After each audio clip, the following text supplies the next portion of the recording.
सभी को नमस्ते। स्वामी न्यूज़ के सभी दर्शकों का हार्दिक अभिनंदन स्वागत करते हुए इस कार्यक्रम को आज प्रारंभ कर रहे हैं। आज का कार्यक्रम कुछ विशेष है।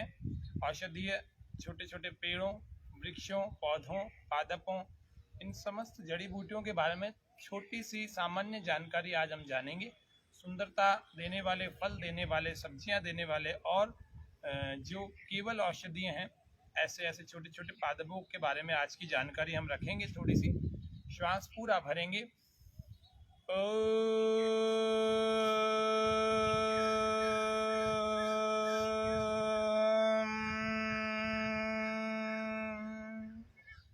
विश्वानि देव सवितर्दुरितानि परासुव यद्भद्रं तन्न आसुव। ओम स्वस्ति स्वस्ति स्वस्ति। तो आज के इस कार्यक्रम में हम बहुत कुछ जानने वाले हैं, छोटी छोटी जानकारियों के रूप में। क्या हमारे पास हम कौन से पौधों को प्रतिदिन लगाएं। कालू राम जी और भी अन्य दर्शक भी हमारे साथ जुड़े हुए हैं। कुछ सुंदरता को दिखाने वाले वृक्ष पादप हैं और कुछ औषधीय गुणों से युक्त हैं। ये मोर के पंख को दिखाने वाला, इस खुशबू तो होती ही है लेकिन सुंदरता बहुत होती है इसके अंदर। ये बहुत अच्छा सुंदर दिखने वाला वृक्ष पौधा होता है। और फिर चलते हैं, अरी का पाम नाम का एक पौधा है। फिर इसके बाद और इंडोर प्लांट्स बहुत सारे सुंदरता दिखाने वाले आपको सबको दिख रहे हैं। ये अगर आप लगाएं तो अच्छी बात है, लेकिन मुख्य रूप से आपको औषधीय पादप लगाने चाहिए। ये तो मैं सारे दिखा रहा हूँ आपको, ऐसा कोई छोड़ नहीं रहे हैं आपको कि सुंदरता वाले भी दिखा रहे हैं और वैसे वाले भी। औषधीय पादपों के नाम भी आज आपको बताएंगे कि कौन कौन से इस मौसम में आपको लगाने चाहिए। सामने देखें, बहुत सारे और भी लगे हुए हैं। अब हम चलते हैं आगे। इनकी सुंदरता को देखते हुए मन का प्रसन्न होना स्वाभाविक है। फिर चलते हैं आगे की ओर। अब कचनार के पौधे को देखते हैं कि ये वृक्ष बनने की तैयारी में है। फूल आ चुके हैं, आते हैं, इसमें बहुत सुंदर फूल आते हैं। अभी ये धीरे धीरे पनप रहा है, थोड़े दिनों में इसमें फूल आएंगे। फिर चंपा के इस पेड़ को देख रहे हैं। ये वृक्ष का रूप कुछ ले रहा है। ये चंपा के फूल हैं और बड़े सुगंधित भी होते हैं। ये इस प्रकार से ये इसके भी औषधीय गुण होते हैं। किसी दिन चंपा के भी औषधीय गुण आपको कार्यक्रम में बताएंगे, क्योंकि पौधा होते बहुत सारे हैं ना, इसीलिए एक कार्यक्रम में सब कुछ कवर नहीं हो सकता।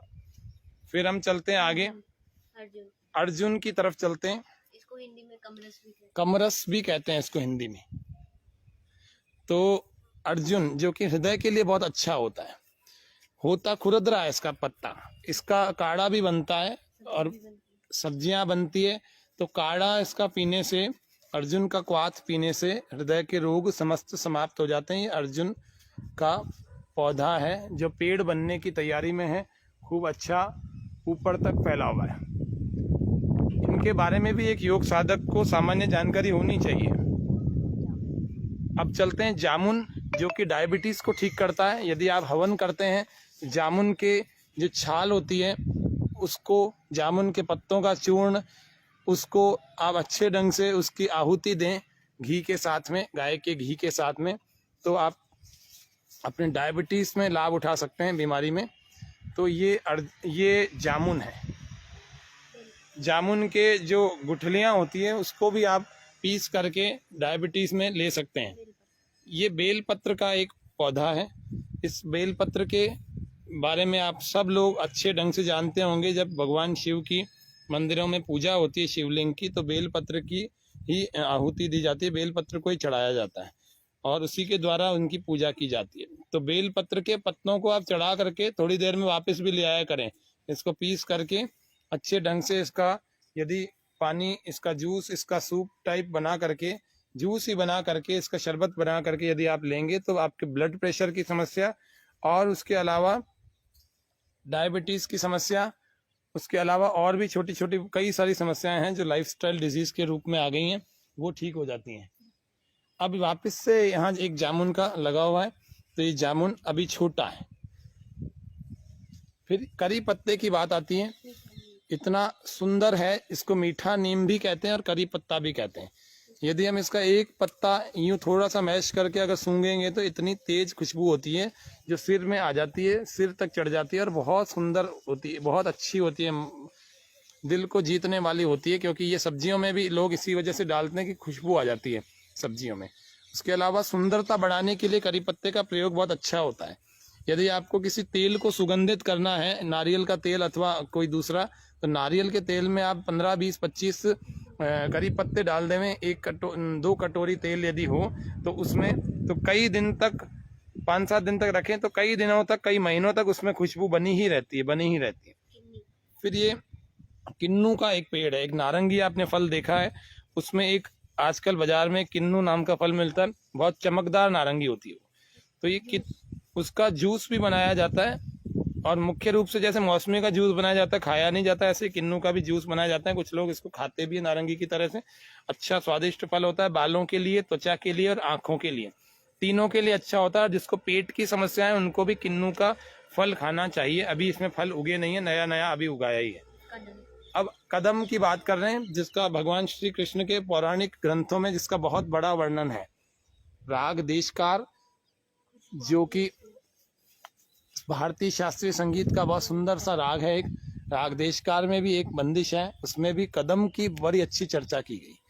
कदम, इसमें खुशबू भी बहुत आती है और ये दिखने में भी सुंदर लगते हैं इसके पत्ते। तो इस तरह से ये कदम का, इसके भी औषधीय गुण बहुत अच्छे होते हैं। फिर नारंगी की बात करते हैं, तो ये नारंगी का पौधा आपको दिख रहा है।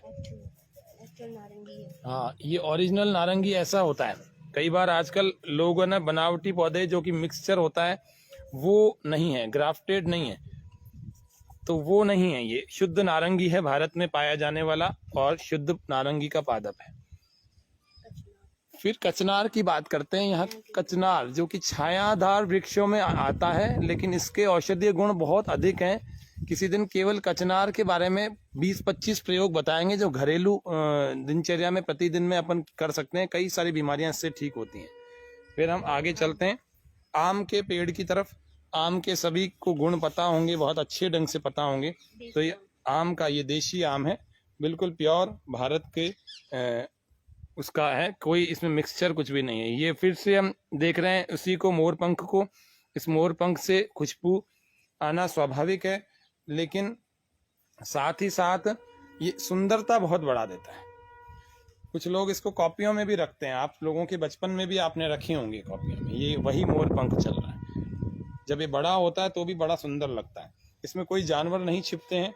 ये फिर से आम, देशी आम है, और ये पीछे मोरपंख है। ये सुंदरता वाले दिखा रहे हैं, अभी बीच बीच में औषधीय वाले भी आपको दिखाई रहे हैं और बता भी रहे हैं। फिर कचनार की, फिर यहाँ पर एक और पेड़ है, और ये पूरा वृक्ष लेने की तैयारी है। इसको अभी सहारा दे रखा है बांध करके।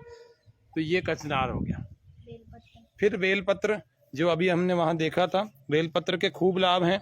आपके पेट खराब हो जाए तो बेलपत्र काम आता है ना। आपके डायबिटीज है, आपका लो बीपी है तो भी बेलपत्र काम आता है, हाई बीपी है तो भी बेलपत्र काम आता है। तो इसके औषधीय गुण बहुत सारे हैं। इसको पत्तों को आप पीस करके, इसकी जड़ को, इसके तने को पीस करके आप मिक्स करके रख लें। इसका रोज 1/4 चम्मच आप बिना किसी बीमारी के भी सेवन करेंगे तो आपकी इम्यूनिटी अच्छी रहेगी, कभी ब्लड प्रेशर नहीं होगा। फिर चीकू के औषधीय गुण, चीकू के भी बहुत सारे औषधीय गुण होते हैं। चीकू हमारे शरीर में, हमारी स्किन में उन तत्वों की वृद्धि करता है जिसकी वजह से हमारी त्वचा टाइट बनी रहती है, जिसकी वजह से हमारे मांसपेशियों में जल की कमी पूरी होती है। तो चीकू में बहुत सारे औषधीय गुण होते हैं। तो ये चीकू है, अभी इसमें फल लगे नहीं है, धीरे धीरे लगने की तैयारी में है। आपको यहाँ दिख रहा है एक चीकू यहाँ पर अभी शुरू हो रहा है, पैदा हो रहा है। तो ये चीकू का वृक्ष है, और ये धीरे धीरे इसके अंदर इस प्रकार से लगते हैं, शुरुआत ही ऐसी होती है इसकी। ये चीकू का वृक्ष है, ये भी औषधीय गुणों को लिए हुए है, भरपूर औषधीय गुण होते हैं चीकू में, बहुत सारे होते हैं। फिर नीचे इसके अंदर देख लेते हैं। हाँ, इस प्रकार से और आगे चलते हैं। ये गुलमोहर का पेड़ है। ये है तो दिखाने में तो बड़ा सुंदर सा, लोग सुंदरता की दृष्टि से लगाते हैं, लोगों को इसके औषधीय गुण पता नहीं होते हैं, लेकिन इसके भी बहुत सारे औषधीय गुण होते हैं। नीले रंग का ये इसमें फूल आते हैं, इसीलिए इसको नीला गुलमोहर कहते हैं। गुलमोहर के भी 4 से 5 तरह के वृक्ष होते हैं, तो इसीलिए ये नीला। ये सामने एक और रखा हुआ है। तो और चलते हैं आगे की तरफ। एक बैंगन का वृक्ष हमें दिख रहा है। बैंगन का पेड़ दूर दूर से पनपने की कोशिश कर रहा है धीरे धीरे। बैंगन, वहाँ पपीता है। और एक अब बैंगन की तरफ चलते हैं हम। ये बैंगन के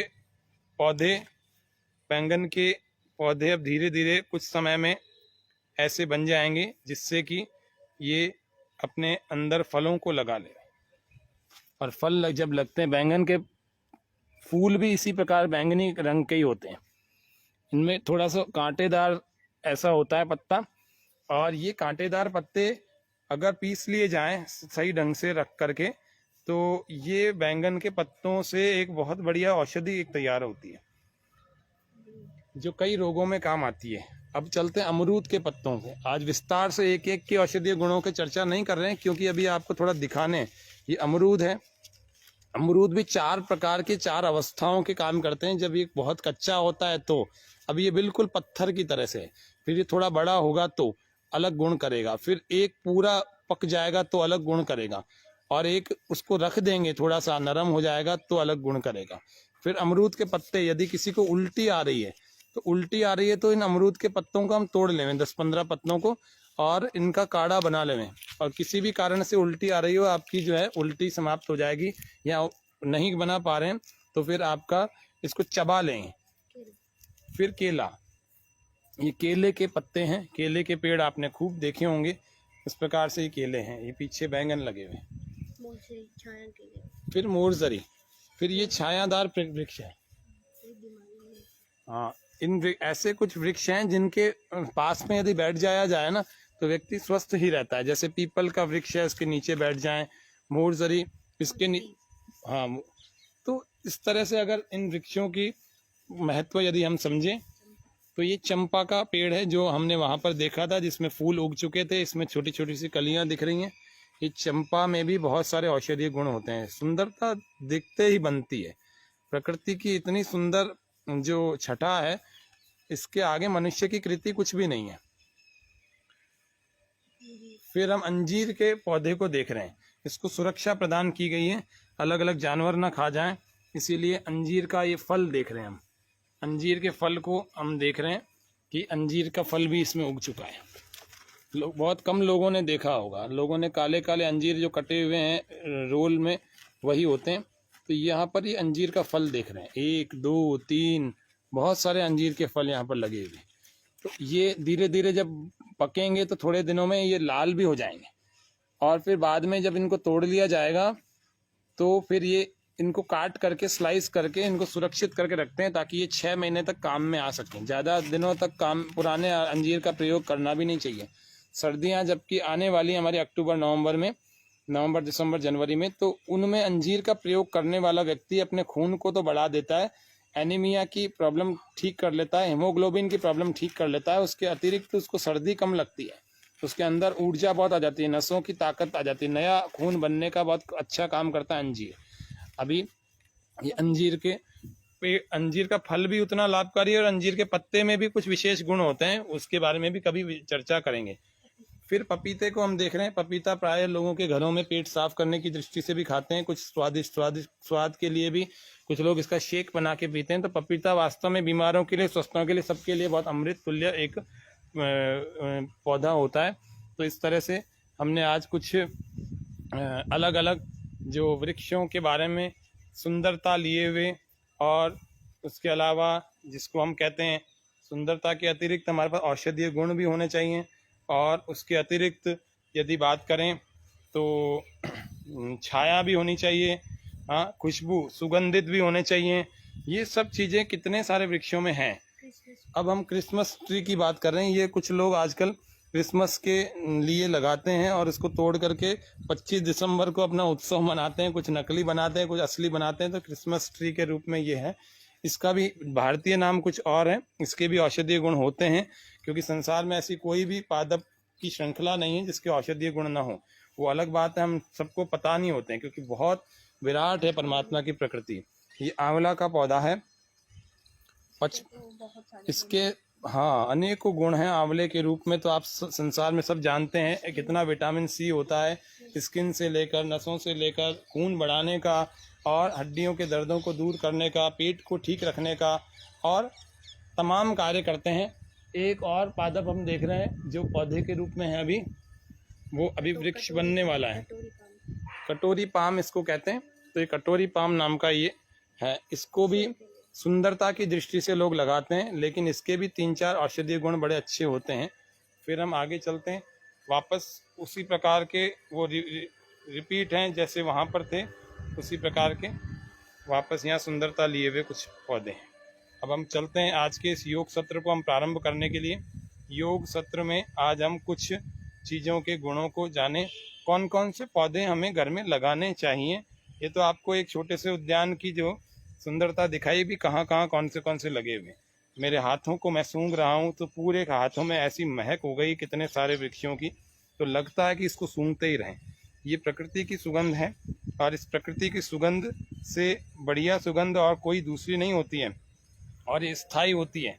स्थायी से मतलब इतनी अच्छी लगने वाली होती है कि इसकी तुलना व्यक्ति किसी और चीज़ से नहीं कर सकता। तो ये प्रकृति की सुगंध और सुंदरता वास्तव में प्रत्येक के मन को मोह लेती है। तो इसकी तुलना वास्तव में कभी मन कृत्रिमता से कभी ना तो हमें करनी चाहिए, ना कर सकते हम। तो इस तरह से आज के इस कार्यक्रम में हमने खूब सारे चीज़ों के गुण को तो जाना है।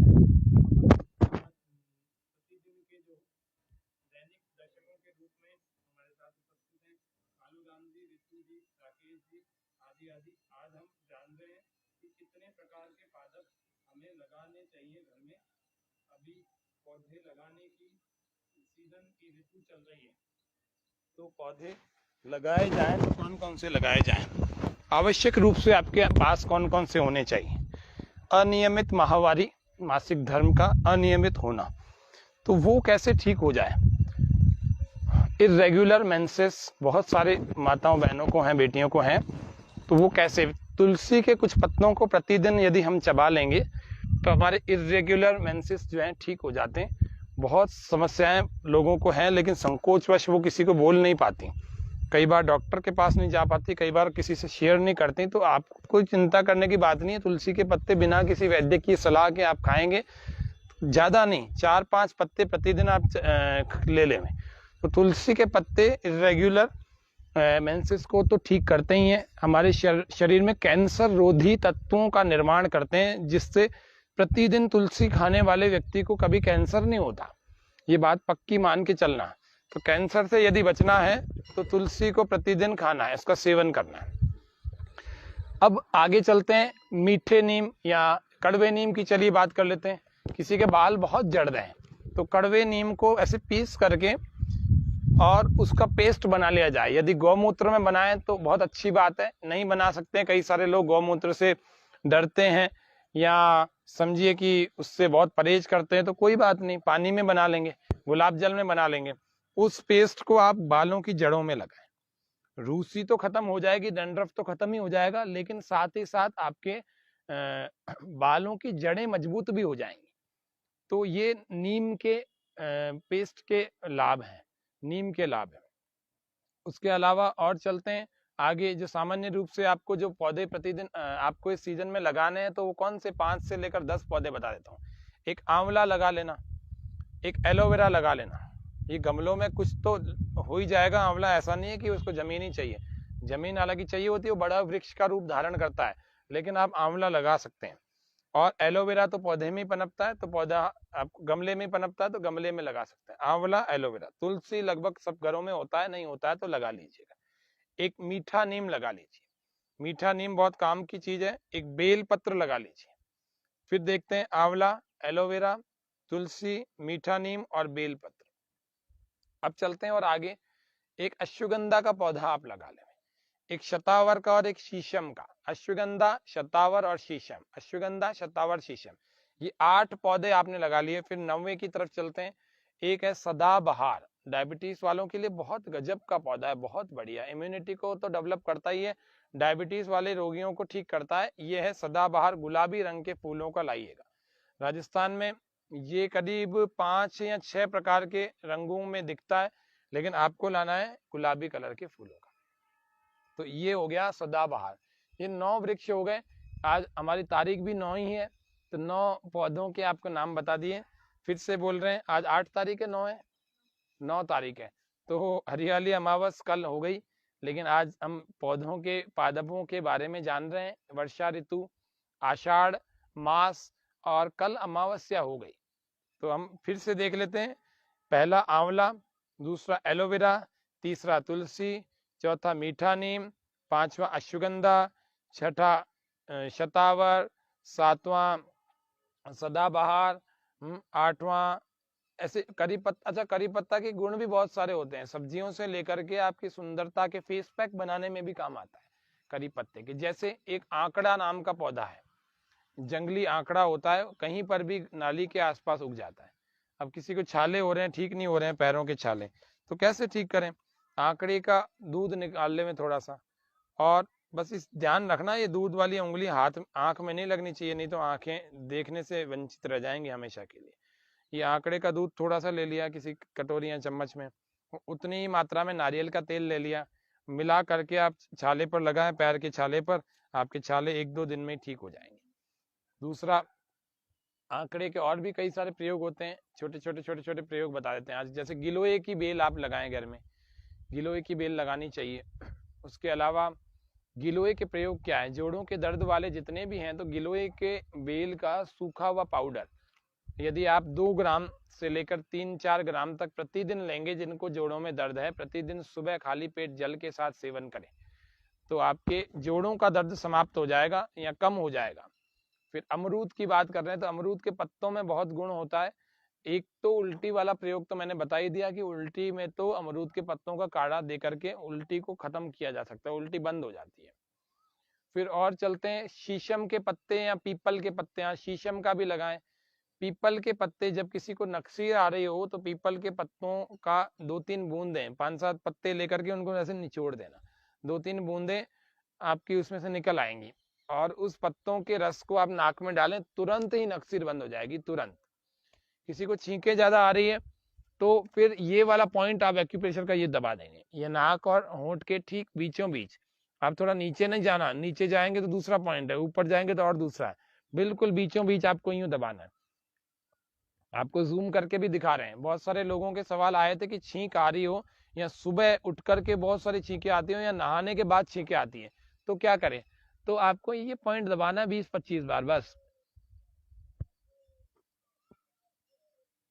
दबा करके 1-1, 2-2 सेकंड रुकना है। ये दबाया और ये रुक गए, ये दबाया फिर रुक गए, ये दबाया फिर रुक गए, इधर से भी मिड और इधर से भी मिड, ये दबाया ये रुक गए। ऐसे 20-25 बार करना, और 20-25 बार करने के बाद शाम को भी एक बार कर लेना। आपकी छींकों की एलर्जी सारी की सारी ठीक हो जाएगी, चाहे वो सुबह उठने के बाद खूब सारी छींकें आती हो, या कोई एक छींक आती हो तो उसके बाद धड़ाधड़ छींकों की श्रृंखला लग जाती हो और तुरंत ही जुकाम हो जाता हो। और तीसरा, कई बार रात को नींद में आती है तो व्यक्ति को सोने ही नहीं देती। और चौथा, यदि नहाने के बाद भी कई सारे लोगों को छींक आती है, यदि ऐसी भी स्थिति है तो उसको भी आप ठीक कर सकते हैं इस बिंदु को दबा करके। ये एक्यूप्रेशर के बड़े कमाल के बिंदु हैं, तत्काल काम करते हैं। अभी हम उल्टी की, नक्सीर की बात कर रहे थे, तो नक्सीर में शीशम के पत्तों का रस डाल सकते हैं नाक में, दोनों नाक के दोनों छिद्रों में, और या फिर पीपल के पत्तों का रस डालें। यदि आपसे नहीं निकल पा रहा तो 5-7 पत्तों को मिक्सी में चला लें, 2-4-5 1 चम्मच पानी डाल करके, आधा चम्मच पानी डाल के, तुरंत ही पीपल के पत्तों का रस बहुत सारा आ जाएगा, उसमें से 2-2 बूंदे डाल दें। ऐसे छोटे छोटे पादप। और किस किस की बात करें? जैसे तुलसी के प्रयोग आप जुकाम में, खांसी में तो जानते ही हैं, आज दूसरे प्रयोग के रूप में जान लिया, कैंसर रोधी के रूप में जान लिया। और चंपा की बात की जाए, यदि पीपल की बात की जाए, पीपल के इतने गुण है कि यदि पीपल का वृक्ष अगर आपके आसपास है तो उसके बीच, उसके नीचे बैठ करके आप प्राणायाम करेंगे आधा 1 घंटा, तो समस्त रोगों से बहुत ही कम दिनों में मुक्त हो जाएंगे। बेल की बात की जाती है, नींबू के पत्तों की बात की जा रही है। नींबू के पत्तों को यूं मैश करेंगे, सिंथॉल की खुशबू उसके सामने क्या होगी, मैश करके आप उसको पानी में डाल देना जिससे आप नहाने वाले। और नींबू भी अगर आप प्रयोग करते हैं घर में, तो उसके छिलकों को आप फेंका ना करें, उसके छिलकों को आप डाल दें पानी में जिसमें नहाते हैं, गुठलियां हटा दें और छिलकों को डाल दें और अच्छे ढंग से घुमा दें। नींबू के पत्ते मिलते हैं उनको डाल देंगे, इतने सुगंधित पानी हो जाएगा। अगर बेल के भी पत्ते डाल दो, अगर डाल सकते हैं तो करी पत्ते के भी डाल दो, सारे सुगंधित 5-7 पत्ते डाल दो, नहीं तो 2-3 कुछ नहीं मिल रहे तो नींबू के छिलके और नींबू के पत्ते ये डाल दो, और डाल देने से थोड़ी देर में ही ये सुगंधित हो जाएगा ये पानी। और फिर इससे नहाए, आपको पसीना भी कम आएगा, पसीने की दुर्गंध समाप्त हो जाएगी, और उसके अतिरिक्त आपके शरीर में कुछ कुछ लोगों के शरीर में सुगंध भी आने लगती है। तो ये गर्मी में नींबू के पत्ते, वैसे तो वर्ष भर इसका प्रयोग किया जा सकता है। कई लोगों के मुख से दुर्गंध आती है, मुंह से बहुत बदबू आती है, ब्रश भी कर रहे हैं, बढ़िया से बढ़िया टूथपेस्ट और मंजन ला करके कर रहे हैं, लेकिन मुंह से अभी भी बदबू खत्म नहीं हो रही। पहले तो पानी की मात्रा बराबर लें, पानी कम नहीं पिएंगे, पानी कम पिएंगे तो फिर आप क्या होगा, मुंह से बदबू आएगी। दूसरा, मुंह की शुद्धि रखें, जब भी आप भोजन करते हैं तो 8 से 10 बार जरूर कुल्ला करें, अंदर के अन्न कण फंसे होते हैं। फिर भी आपको लगता है ये तो मैं बहुत चीजें करता हूँ, तो फिर क्या करें, तो करी पत्ता अभी आपको दिखाया जिसको मीठा नीम कहते हैं, तो करी पत्ते के 5-7 पत्तों को आप रोज चबाएं खाना खाने के और भोजन करने के बाद, तो आपके मुंह की दुर्गंध समाप्त हो जाएगी, आपके मुंह से दुर्गंध नहीं आएगी, बल्कि सुगंध आने लगेगी, और सुगंध नहीं आएगी तो कम से कम बदबू तो नहीं आएगी। दूसरा, धनिया, जो हरा धनिया होता है उसके यदि पत्तों को आप चबाएंगे तो भी आपके भीतर की मुख की जो दुर्गंध है उसका स्थायी समाधान हो जाएगा। 5-7-10-15 दिन करना पड़ेगा, उसके बाद आपके मुंह से दुर्गंध समाप्ति हो जाएगी। और अगर हमेशा भी करना पड़े तो क्या दिक्कत है, धनिया घर में होता है और करी पत्ता घर में उगा लीजिए। उसके अतिरिक्त सौंफ का एक मुख पाक बनता है, सौंफ से, और 3-4 और चीजें, कभी मुख पाक की बात होगी तो 4-5 प्रकार के मुख पाक आपको बताएंगे, जो कि आप भोजन के बाद यदि चबाएंगे तो पाचक तो है ही वो, साथ में सुगंधित भी है, मुख से सुगंध भी आने लगती है दुर्गंध समाप्त होकर के। तो ये कुछ चीजें आज आपको आज के कार्यक्रम में बताई है। तो मेरे हिसाब से आज के कार्यक्रम में बहुत सारी जानकारियां आपको पता लगी। आप इन जानकारियों को अपने पास सुरक्षित रखें, लेकिन केवल अपने पास सीमित न रखें, अन्य लोगों को भी इससे लाभान्वित करने के लिए हमारे इस कार्यक्रम के फेसबुक लिंक को, और कल यही चलेगा यूट्यूब पर चलेगा, तो यूट्यूब के भी लिंक को आप बहुत सारा शेयर करें, जिससे कि हम सबका ये उद्देश्य प्रकृति से आरोग्य, योग से आरोग्य, ये सब ठीक हो सके। आज मैंने बोला था कि आज के डाइट के बारे में कुछ बताएंगे, तो आज पादपों के बारे में भी खूब सारी जानकारी दी, तो डाइट के बारे में हम फिर से कल बात करेंगे। कल हमारे साथ संभवतः आयुर्वेदाचार्य वरिष्ठ वैद्य डॉक्टर धीरज जी उपाध्याय हो सकते हैं। यदि वो होंगे तो आप अपने प्रश्न तैयार रखें। आपको यदि आयुर्वेद से, अपने शरीर से कोई समस्या है, आयुर्वेद से आप कोई उपचार करना चाहते हैं, अपने शरीर में बहुत कष्ट हो गए हैं, आपको कई सारे भ्रम हैं आहार विहार को लेकर, वर्षा ऋतु में कैसा आहार विहार होना चाहिए, कोरोना के बाद कैसे चलें, कोरोना में खूब सारे लोग जो है कमजोर हो गए, उनकी शरीर की रिकवरी नहीं हो पा रही, टाइफाइड हो गया या कोरोना हो गया, कोविड हो गया, तो अब रिकवरी नहीं हो पा रही, शरीर का ओज तेज सारा चला गया, सारा शरीर सूख गया, या फिर चेहरे पर वो प्रसन्नता, वो उत्साह ही नहीं है, तो वापस कैसे उसको रिकवरी की जाए, तो उसके लिए कल और भी बात करेंगे। वैद्य हमारे साथ में वैद्य जी होंगे, प्रयास करेंगे कि कल वैद्य जी हों, कल नहीं होंगे तो फिर परसों तो होंगे, 2 दिन लगातार अभी वैद्य जी का सत्र चलेगा, तो आप सब लोग तैयार रहें। कल के फिर कार्यक्रम में हम 6:30 बजे फिर से मिलेंगे, तब तक हम शांति पाठ करके इस कार्यक्रम को समापन की तरफ ले जा रहे हैं। ओम शांति शांति शांति, सर्वेभ्यो नमः। ये जो प्रयोग मैंने बताए ये सारे निरापद हैं, इनका कोई साइड इफेक्ट नहीं है, इनका कोई रिएक्शन नहीं है, क्योंकि ये सारे इंटरनल यूज के लिए कम थे और एक्सटर्नल यूज के लिए ज्यादा थे, तो इसीलिए इनका प्रयोग आप बिना किसी वैद्य की परामर्श के सेवन कर सकते हैं। इतने ऐसे ही नुस्खे मैंने, ऐसे ही घरेलू प्रयोग और अनुभूतिक प्रयोग बताए, जो सैकड़ों लोगों पर हमने प्रयोग किए हैं इन पिछले 8-10 सालों में, तो ये पूरी तरह से निरापद है, उनका कोई साइड इफेक्ट, कोई रिएक्शन नहीं है, केवल है तो इनका एक्शन है, ज्यादा से ज्यादा काम नहीं करेंगे, वेस्ट हो जाएंगे, लेकिन इनका नुकसान बिल्कुल नहीं होने वाला। ये प्रकृति हम सबको आनंद देने वाली है, और आनंद इसके अलग अलग द्रव्य, चाहे वो पर्वत हो, चाहे नदियां हो, चाहे झीलें हो, चाहे औषधियां, वनौषधियां हो, चाहे उसके फल हो, चाहे फूल हो, चाहे सुगंधित द्रव्य हो, जैसे अश्वगंधा मैंने आपको बताया। अश्वगंधा के बारे में एक बात और जान लेते हैं, उसके पत्तों को यदि चबा लिया जाए, 3-3 पत्ते प्रतिदिन 3 बार, 9 पत्ते अगर रोज चबा लिए जाएं, तो जिसका वजन ज्यादा है ना उसका वजन घट जाएगा, घट करके वो बैलेंस हो जाएगा। योग तो करना पड़ेगा उसको, साथ में अश्वगंधा उसको मदद करेगा। और दूसरा, यदि अश्वगंधा के चूर्ण, अगर उसकी जड़ का चूर्ण निकाल लिया जाए, जो जड़ होती है उसकी जड़ का चूर्ण बना लिया जाए और उसको रोज यदि दूध के साथ दिया जाए, तो जिसका वजन कम है ना, बहुत अंडरवेट है, बहुत ही कमजोर है, वे लोग भी बैलेंस हो जाएगा उनका वेट। तो अश्वगंधा के पंचांग, प्रत्येक पेड़ में क्या पंचांग होते हैं, 5 अंग होते हैं। एक तो होता तना होता है, एक उसका पत्ता होता है, एक उसका फूल होता है, एक उसका फल होता है, एक उसकी छाल होती है, एक उसकी जड़ होती है। तो ये 5-6 अंग इसके होते हैं। तो इसीलिए प्रत्येक वृक्ष के पंचांग होते हैं। तो इन पंचांगों का हम प्रयोग करें, और पंचांगों के प्रयोग से सबके अलग अलग चीजों के अलग अलग प्रयोग हैं। किसी के फूल का प्रयोग अलग है, किसी के फल का प्रयोग अलग है, किसी के पत्तों का प्रयोग है, किसी की छाल और तने का, और किसी के जड़ का, सबका अलग अलग प्रयोग है। आगे और विस्तार से कभी जानेंगे। केवल इसका प्लांट्स के बारे में, केवल औषधीय पादपों के बारे में आप पहले इनको लगाएं। जो 9 पौधे आपको बताए, इनको आप लगाएंगे तो निश्चित रूप से जब ये धीरे धीरे बड़े होंगे तो ये प्रयोग करने योग्य हो जाएंगे। फिर आपको महीने 2 महीने बाद बहुत अच्छा सा प्रयोग इनका बताएंगे। तो तब तक के लिए आप सबको नमस्ते, सबका बहुत बहुत आभार, धन्यवाद। कल फिर 6:30 बजे मिलेंगे। ओम शम।